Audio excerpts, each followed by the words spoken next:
Hello everyone, welcome to English Shorthand classes. Exercise 20. Get ready for the dictation. Start. What I have said above in regard to students in general would not, however, apply to the students of agricultural schools and colleges. In their case, it would be a necessary part of their training to do field work for a period before they are given diplomas or degrees. You are aware that on the advice of the All India Council for Technical Education and Scientific Manpower Committee, it is proposed that engineering and technical graduates must do a period of service training before they can enter their profession. I think such training is even more necessary for the students of agricultural schools and colleges. I would in fact go further. While the idea of conscripting students in schools and colleges would be difficult to put into practice, I do not see any reason why colleges and schools in the rural or semi rural areas should not have an agricultural section attached to them.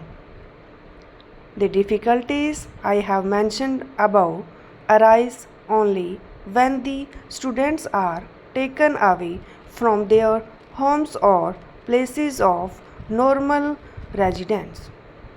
There would be no such difficulty if students are required to do some agricultural work in the course of their normal college or school life. The difficulty of finding adequate land may stand in the way of carrying out this program in educational institutions in large towns and cities. There is, however, no reason why schools and colleges in the rural areas or small towns should not have attached to them sufficient land which can be utilized for the purpose. Even colleges in large towns and cities can cooperate in such a program by establishing centers where during vacations and other holidays students can acquire an experience of simple practical agriculture by working on the farms. Many of you know that the universities in the UK and the USA sometimes adopt villages. I hope that in India also schools and colleges in urban areas will adopt villages. There should be friendly competition among educational institutions as to which have done the best rural work. I hope that this conference will devise some method of carrying out this program and also advise the Indian Council for Agricultural Research to set up a section devoted exclusively to the development of agricultural education in schools and colleges. This shall enable youth to overcome the shortage of food in our country in future.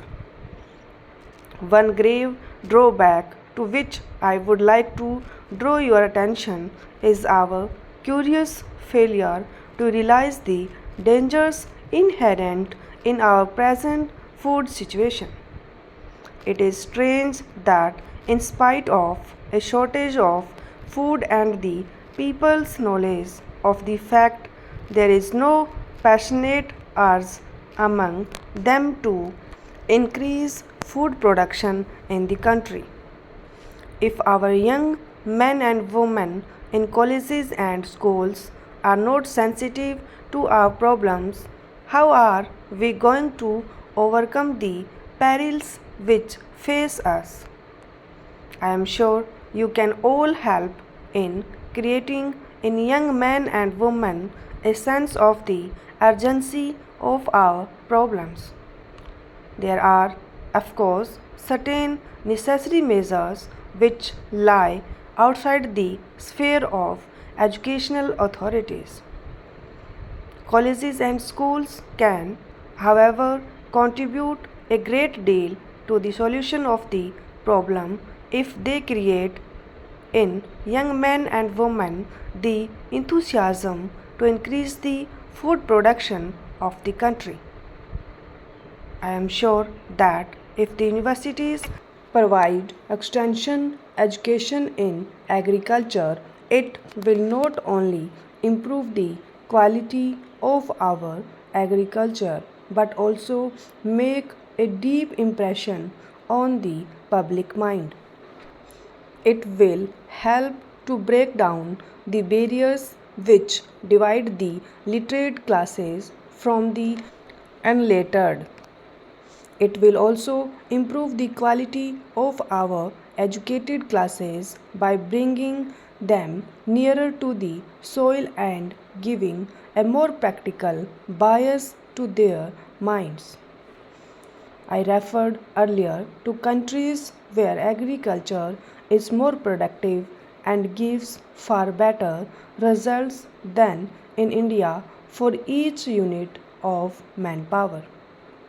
It is obvious that if we are to improve our agricultural production, we must profit by the experience of such countries. We must therefore create closer contacts with all countries which have applied scientific methods to agriculture and shown tangible results of such application. Naturally, the first country we think of in this connection is the USA. In industry as well as in agriculture, she has made a phenomenal progress. We must try to adopt and adapt her methods in both fields. She has, under the Fulbright Act and other enactments, made a generous provision for receiving from and sending out to India teachers and students from various fields of study. We must take full advantage of her generosity and utilize the services of the American experts in the various fields of agriculture.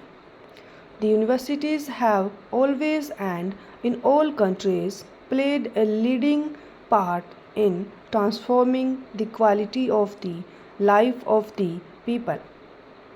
In order to perform this function successfully, the universities must base their programs on the real needs of the country. Until now, our university education has proved inadequate because it has ignored agriculture altogether. Stop.